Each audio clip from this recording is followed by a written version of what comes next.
Heureuse de vous retrouver pour ce 13h. Mesdames, Messieurs, bonjour. Voici les titres du journal. 7e réunion ministérielle des États africains riverains de l'océan Atlantique.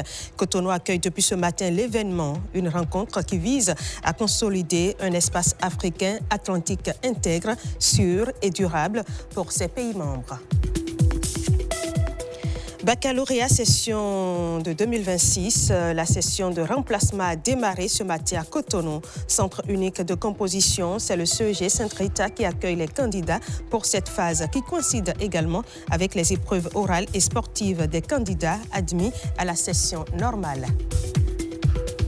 Et puis en sport, les Guépards du Bénin terminent vice-champions de la Coupe d'Afrique de rugby zone B. Après une prestation face à l'équipe du Mali, ils décrochent la médaille d'argent et confirment les progrès du Bénin dans cette discipline. Bonjour à toutes, bonjour à tous. Cotonou accueille ce lundi la 7e réunion ministérielle du processus des États africains atlantiques.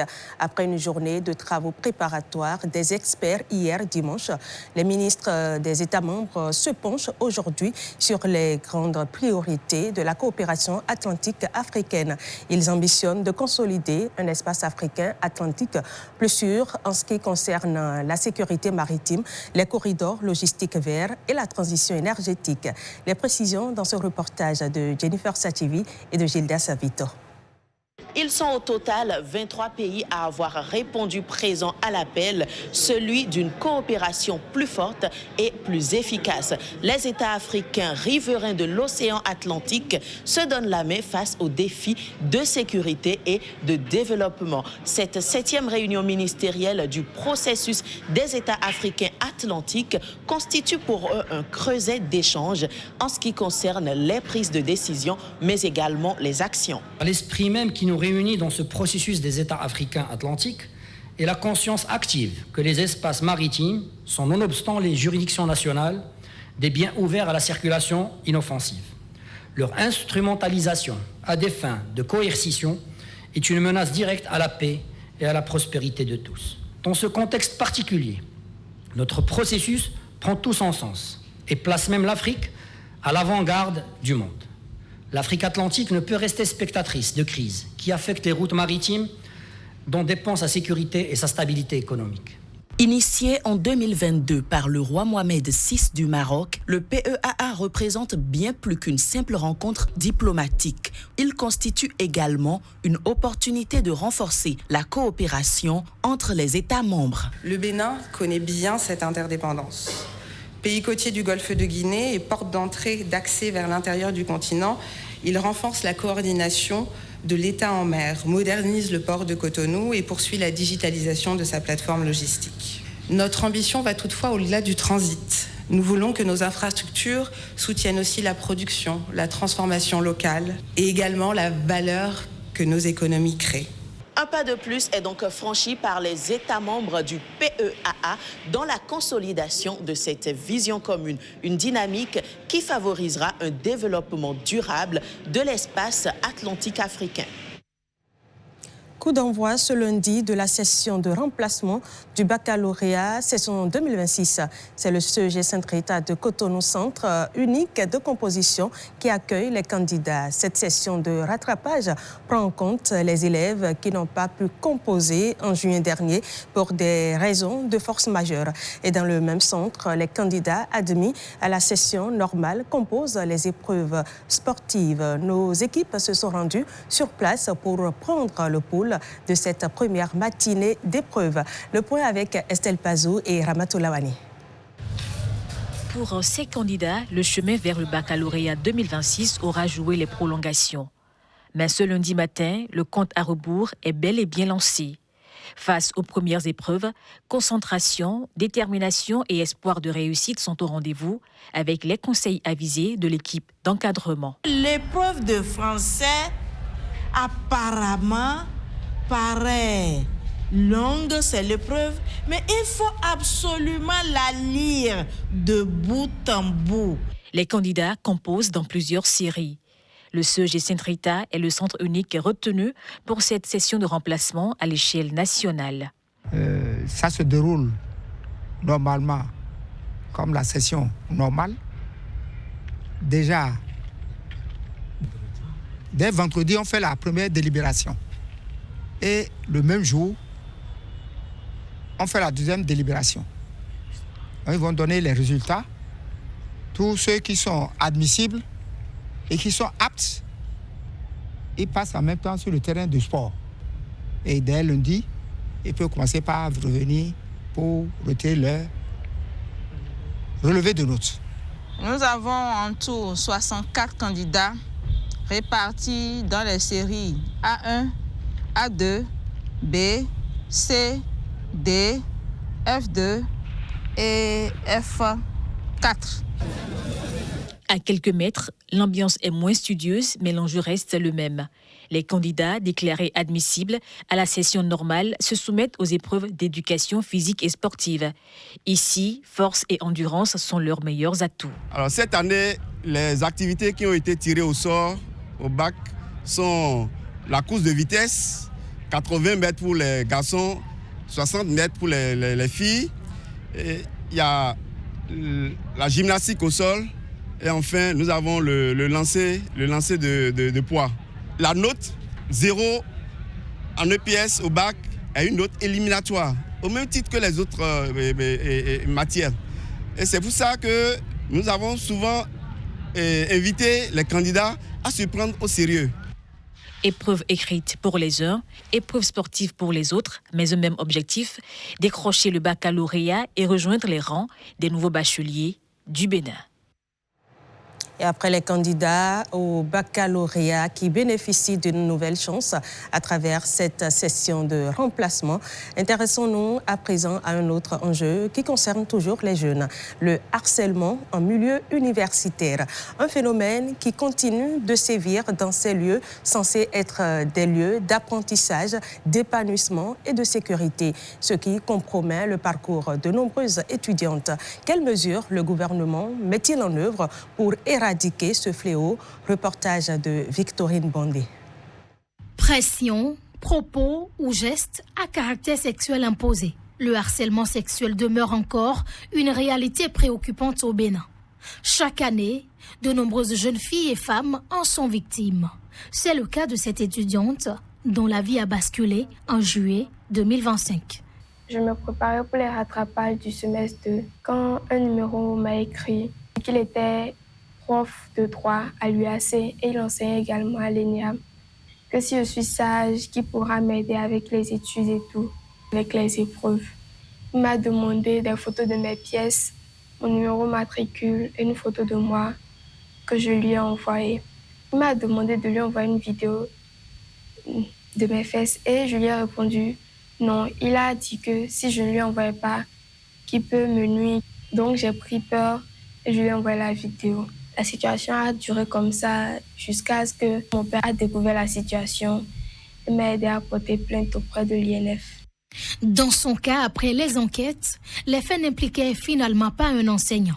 Mais dans les universités, plusieurs jeunes filles et femmes subissent des actes de harcèlement sexuel. Cette année, nous avons reçu déjà 65 cas d'harcèlement sexuel, toutes tendances confondues, y compris les milieux universitaires, avec 36 cas qui font référence à des abus de pouvoir.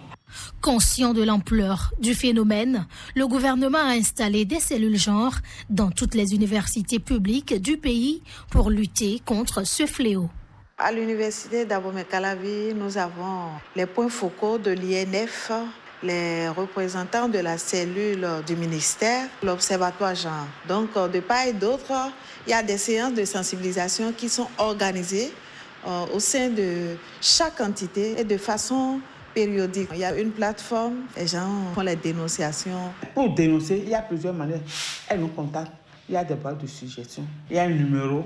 Mais même si elle ne le fait pas et que nous sommes au courant, nous anticipons en même temps sur la situation. Des cellules avec lesquelles l'Institut national de la femme collabore afin de mutualiser les efforts dans cette lutte. Ce sont des espaces de proximité en fait. qui sont très utiles dans la prévention comme dans la lutte. Et nous avons une très bonne collaboration avec les cellules genre. Nous avons déjà nos points focaux. Quand elles sont désignées, nous les formons à la manière de l'INF. Malgré ces dispositifs, le silence reste un frein majeur. Les femmes même n'en parlent pas. Les femmes prennent ça comme des plaisanteries, ou bien les femmes ont peur de dénoncer, ou bien la force de la société n'encourage pas cette dénonciation. Alors peu importe là où vous êtes sur le territoire béninois, la ligne verte, c'est le 114. Elle est gratuite. Vous avez le 01 51 07 88 88. Le combat est loin d'être gagné. Les efforts doivent se poursuivre, car derrière chaque acte de harcèlement sexuel se cachent des études compromises, des traumatismes psychologiques et un droit à l'éducation bafoué. Et dans cette lutte, la victoire commence lorsque les victimes osent parler. Et nous restons toujours avec les jeunes, mais cette fois-ci, ceux en situation de handicap pour leur réussite et leur insertion. Vous allez voir que parfois, ou bien souvent, il y a une mère qui fait d'énormes sacrifices. Constat dans ce reportage où des jeunes de Dassazoma et de Parakou ont pu bénéficier de leur dévouement pour leur formation de fabrication de chaussures grâce au programme Azoli. Enoch Moupati et Igor Ayosso sont allés à leur rencontre. Jordan, un jeune confronté à des difficultés d'élocution, apprend aujourd'hui la fabrication de chaussures grâce au programme Azoli. Une opportunité qui ravive son espoir en l'avenir. Le programme Azoli m'a permis d'apprendre le métier cordonnier. Ça va me permettre de m'installer mon atelier et d'être financièrement autonome. À Dassazoumen, sa mère a fait le choix de se consacrer pleinement à son accompagnement. Un engagement discret, mais rempli d'amour et de courage. On dit que c'est l'enfant qui est le père de l'homme. Rien n'est plus cher que l'enfant. Et je constate qu'il ne peut pas, il n'est pas si dynamique, parce que je ne suivais pas les autres. Mais lui, là, j'ai vu que il n'est pas si dynamique pour rester à l'internat, parce que si c'est comme internat, j'ai jugé bon de laisser tout et de le suivre. On fait un suivi particulier pour Jordan, pour qu'il puisse être au même niveau que les autres. Je pense qu'avec le suivi, il sera au même niveau que les autres. L'exercice pratique, c'est quoi? Ça peut fabriquer une sandale homme simple. À Parakou, Chabi, venu de Tanguieta, suit la même formation. À ses côtés, sa mère reste une présence précieuse. Un soutien moral qui l'aide à croire en ses capacités. Lorsque je venais ici, je pensais que mon enfant ne soit malheureux, on va venir souffrir. Ce que je pensais que mon enfant ne peut pas venir faire, je vois mon enfant faire. Je suis en joie et je sais qu'on va amener quelque chose à la maison. Grâce au programme Azoli, je suis commerçante, mais j'ai laissé tout. J'ai laissé tout, venir voir mon enfant. Avec le projet d'inclusion des jeunes, Azoli démontre que le handicap n'est pas une limite, mais une opportunité à transformer en réussite. Dans le reste de l'actualité, à Boycon, le maire Ferdinand Bokossa inaugure un nouveau rendez-vous avec les médias. Une rencontre qu'il veut inscrire dans la durée pour renforcer le dialogue avec les citoyens, rendre compte de l'action municipale et partager les grandes orientations de son équipe. Retour sur cette première édition avec Kadnel Capo et Pedro Mensangbewa. 5 mois après son installation, le conseil communal de Boycon pose un acte qu'il entend désormais pérenniser. Ce rendez-vous périodique sera un espace d'échange, de dialogue, de transparence et de redevabilité parce que nous sommes convaincus qu'une gouvernance moderne doit être ouverte, participative et proche des citoyens. Pour cette première séance de reddition de comptes, le thème retenu est « Ensemble pour une ville mieux gouvernée et rayonnante ». Une ville rayonnante est une ville propre, organisée, sécurisée, attractive, prospère, où chaque citoyen trouve sa place. Face aux professionnels des médias, le maire a présenté les premières actions engagées par son équipe, notamment dans les domaines de l'assainissement, du transport et de la sécurité. Il a également dévoilé les grandes ambitions de la mandature pour améliorer durablement le cadre de vie des populations. Dans cette dynamique de gouvernance participative, la commune donne rendez-vous aux forces vives les 24 et 25 juillet prochains à l'occasion des États généraux de Boïkan. Élus, autorités administratives, cadres, opérateurs économiques, chefs traditionnels et religieux, organisations de la société civile et citoyens sont invités à contribuer à la définition d'une vision commune pour l'avenir de la ville Carrefour. Parlons maintenant des plantes. Elles décorent nos maisons, embellissent nos jardins et contribuent, vous le savez, à notre bien-être au quotidien. Mais derrière leur beauté se cache souvent une histoire, une symbolique et des conseils d'entretien que beaucoup ignorent. Aujourd'hui, nous vous parlons du pachira, une plante aussi élégante que porteuse de sens. Reportage avec Saint-Tiche Quimpon et Oded Adosso. Ses feuilles vertes éclatantes captent la lumière. Son tronc tressé attire immédiatement le regard. Le pachira s'impose avec discrétion mais ne laisse personne indifférent.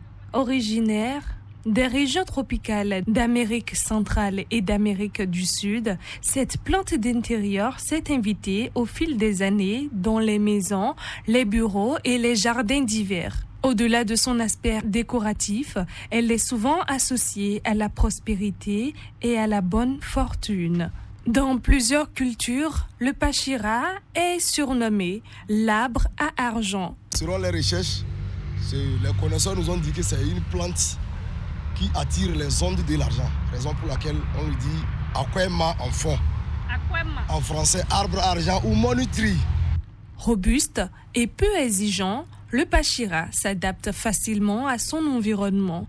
Il apprécie une lumière abondante sans exposition prolongée au soleil direct. C'est une plante qui est de deux temps. Ça peut rester au soleil comme à l'ombre. Très souvent, les gens le mettent dans les bureaux, dans le salon ou sur la terrasse. De 3 tissés à 3, il y a tissé à 5. Normalement, son rôle, c'est quand c'est à un nombre impair. Ici, nous avons uniquement que des pachiras de 3 tissés. Là, j'ai 5. J'ai 5 feuilles, c'est bon. Feuillages, vous allez voir d'autres feuilles ont 7, d'autres ont 5. Côté décoratif, il est facile à vivre et chargé de symboles. L'entretien du pachira, quand elle est à l'ombre, son arrosage est modéré. Dans la semaine, on l'arrose une seule fois. Ou carrément, l'intéressé touche le terreau, voir s'il y a l'humidité, il peut compter jusqu'à 10 jours avant de l'arroser. C'est l'excès d'eau aussi tue les plantes. S'il est à l'extérieur, ça s'arrose, on arrose aujourd'hui par 3 jours. On arrose aujourd'hui, demain on n'arrose pas. Ou un pachira chez soi, parce que c'est une plante qui attire les ondes de l'argent. Il n'y a pas quelqu'un dans ce monde qui n'aime pas l'argent. Décoratif, symbole de chance et relativement facile à entretenir, le pachira est le compagnon idéal de ceux qui souhaitent inviter un coin de nature chez eux. Une preuve qu'une plante peut être bien plus qu'un simple élément de décoration. Elle est aussi un véritable souffle de vie au quotidien. Culture à présent avec l'art contemporain. C'est un moyen aujourd'hui qui permet aux artistes plasticiens d'interroger le monde et de créer du lien. Au Bénin, l'artiste plasticien Dominique Zingpe explore cette dimension à travers des œuvres qui portent des messages et qui suscitent la réflexion. Constat dans ce reportage de Mathieu Sédémedi et Pedro Mensangbewa. Longtemps associé aux galeries et aux musées, l'art contemporain s'affirme aujourd'hui comme un espace de réflexion sur le monde. Pour l'artiste sculpteur Dominique Zingpe, il ne s'agit pas seulement de créer, mais aussi de questionner et de transmettre. Celui qui se prétend artiste, en guillemets, doit aussi comprendre que c'est un outil de communication assez fabuleux. Sinon, un jeune homme comme Zingpe, qui prétend partager ses pensées et le dire, mais alors il faut respecter. C'est ce que je fais. Je ne suis pas un poète, je ne suis pas un musicien. Mais au moins, je sais que le peu de talent que j'ai pour m'exprimer me permet d'affirmer, me permet de dire, me permet de montrer aussi et de partager. À travers ça, je peux questionner la religion, je peux questionner la politique, je peux questionner la vie civile. À travers ses œuvres, l'artiste établit un dialogue avec son époque. Couleurs, formes et symboles deviennent alors des moyens de partager une pensée, une émotion ou un message avec le public. L'art contemporain dont on parle, pour moi, pour simplifier, c'est l'art d'aujourd'hui. C'est ce que les artistes font en ce moment, les créateurs en tout cas, que ce soit en musique, en théâtre, et non pas d'art plastique. C'est ce que je produis aujourd'hui qu'on pourrait considérer comme un art contemporain. Cette expression d'art contemporain paraît pas très proche, paraît trop scientifique. C'est l'art d'aujourd'hui dont on parle. Et j'estime que, comme je crée actuellement, que je fais de l'art contemporain.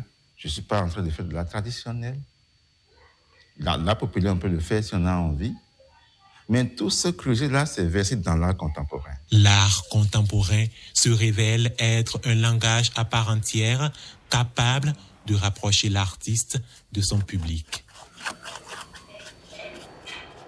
Tambour, acrobatie, figures spectaculaires, Cotonou a vibré ce week-end au rythme de la compétition ouest-africaine de danse urbaine. Sur scène, les meilleurs danseurs de 5 pays de la sous-région se sont affrontés dans une ambiance électrique.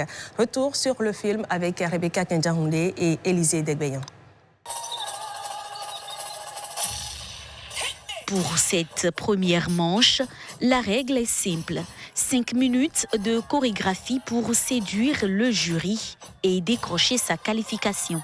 Le tempo dance du Togo ouvre le bal avec une prestation énergétique. Le Bénin répond immédiatement avec les Titans, suivis des imprévisibles qui prennent le relais.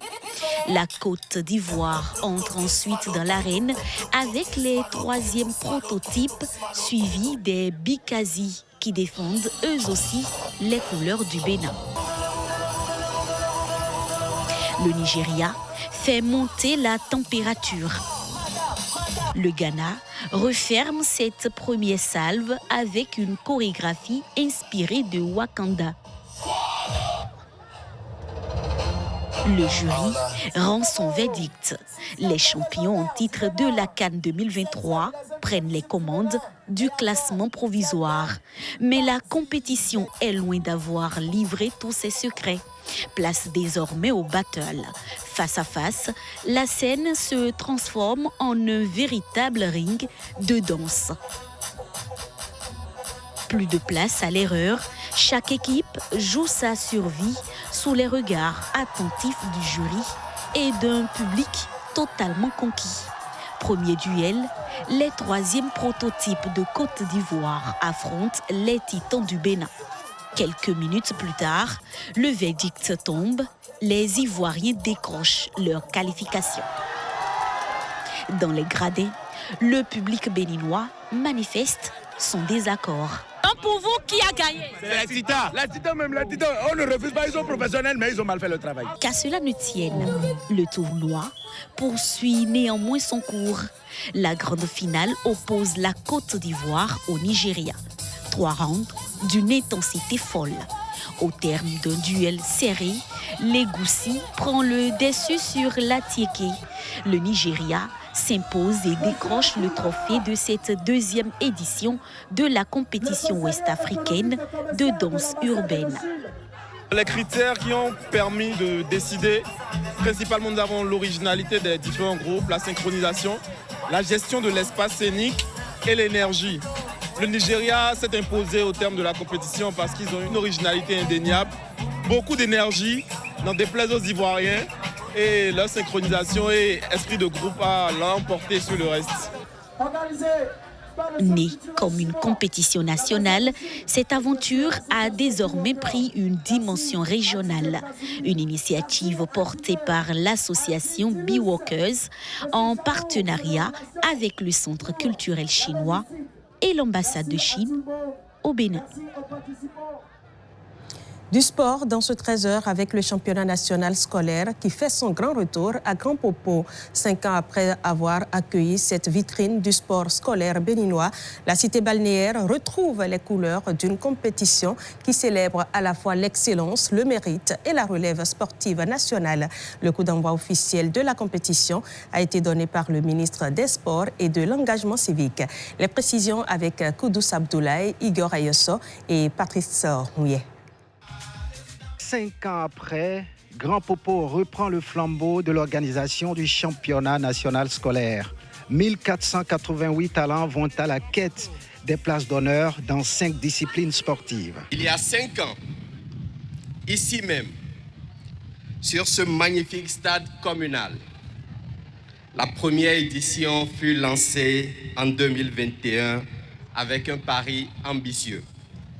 Faire du sport scolaire un véritable vivier de talent. À l'époque, une seule discipline était au rendez-vous, le football chez les filles comme chez les garçons. Aujourd'hui, en 2026, nous sommes de retour sur ces mêmes lieux, sur cette même terre chaleureuse de Grand Popo. Mais que de chemin parcouru. Nous sommes passés de 88 classes sportives à 164, de quelques centaines d'élèves au départ à 1488 jeunes athlètes engagés cette année. Depuis lors, nous avons vu naître des championnes et des champions, des vocations, des rêves, des talents incroyables. Le sport ne se réduit pas seulement à la performance. Il est avant tout une école de la vie, un terrain d'apprentissage, des valeurs qui font les grands citoyens, les grands hommes. Sur fond de reconnaissance aux Amazones footballeuses de moins de 17 ans, de retour de Lomé et dont les joueuses, pour la plupart, sont des produits des classes sportives. Le championnat est un rendez-vous qui bat des records de participation des jeunes talents. Nous avons de la valeur humaine, nous avons la jeunesse. Et comme l'a dit si bien son Excellence le Président, M. Romuald Waïdaï, nous devons investir sur la jeunesse pour avoir dans tous les secteurs cette belle image que nous avons eue ce soir, cette belle prestation des jeunes, des femmes amazones qui ont défié de par leurs prestations même des hommes.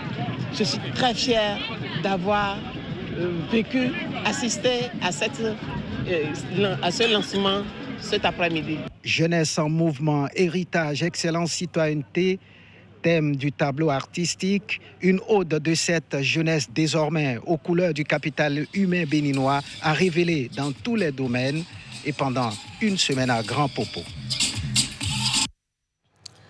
Pendant ce temps, le comité exécutif de la Fédération béninoise de football pose les jalons d'un processus électoral apaisé et rassembleur. Réuni hier à Porto Novo, l'organe dirigeant de la FBF a procédé à une évaluation de l'état d'avancement des préparatifs liés aux prochaines élections. Chantal Haï, membre du comité exécutif de la Fédération béninoise de football, revient sur les principaux enseignements de cette rencontre tenue dans la capitale. Nous savons très clairement que le comité exécutif actuel arrive en fin de mandat. Et donc, dans le cadre des préparatifs de ces élections, il y a un certain nombre d'échanges, un certain nombre de séances qui se tiennent. Nous avons, la semaine dernière, rencontré tous les délégués qui sont partie prenante justement des différentes assemblées générales. Et c'était normal que le président de Chacus et son comité exécutif se retrouvent aujourd'hui pour faire le point. C'est un point d'étape que nous avons décidé de faire. Pourquoi un point d'étape ?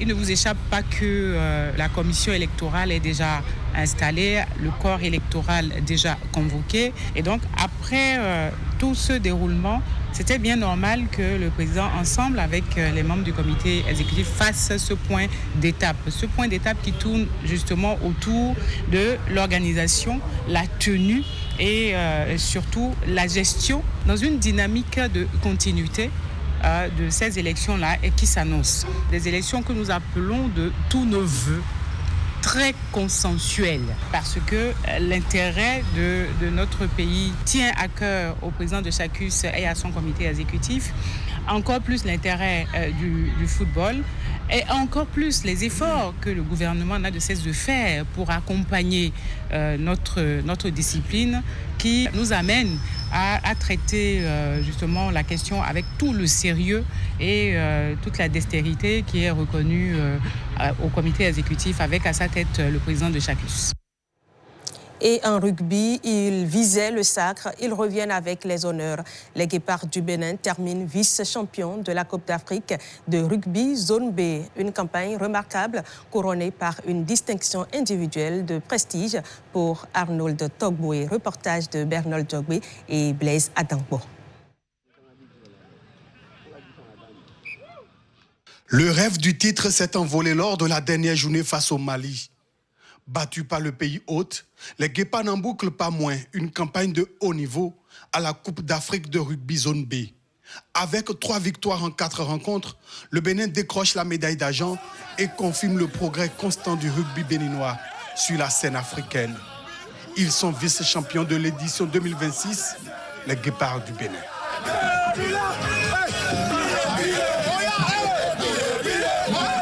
Déjà l'année dernière, nous avons été également deuxième de la compétition et c'est un réel plaisir encore, malgré le surplus d'équipe qu'il y a eu, d'être encore deuxième et ça fait vraiment plaisir. La plus belle récompense individuelle revient à Arnold Togboué. Grâce à sa précision au pied, son sang-froid sur les transformations et les pénalités, ainsi qu'à son influence dans le jeu, le demi d'ouverture béninois est désigné meilleur joueur du tournoi devant les Maliens, les Togolais, les Nigériens et les Guinéens. Je suis tellement content et je n'avais pas l'intention, je ne pensais pas que c'était à moi qu'on va remettre ce trophée. Je suis tellement content. Une distinction qui vient récompenser un tournoi exceptionnel et saluer le talent d'un joueur devenu l'un des principaux artisans du parcours des Guépards. Les 2 premières éditions, nous avons fini deuxième et la prochaine sera peut-être la bonne. De bons augures pour les prochaines échéances continentales. Bravo donc à nos Guépards. Et c'est tout pour ce 13h. Merci de l'avoir suivi. Retrouvez juste à sa suite votre série The River. À 14h, le championnat national scolaire 2026 en direct de Grand Popo. À 18h30, le magazine Héritage. Et à 20h, la grande édition du journal télévisé. Merci et bel après-midi à tous.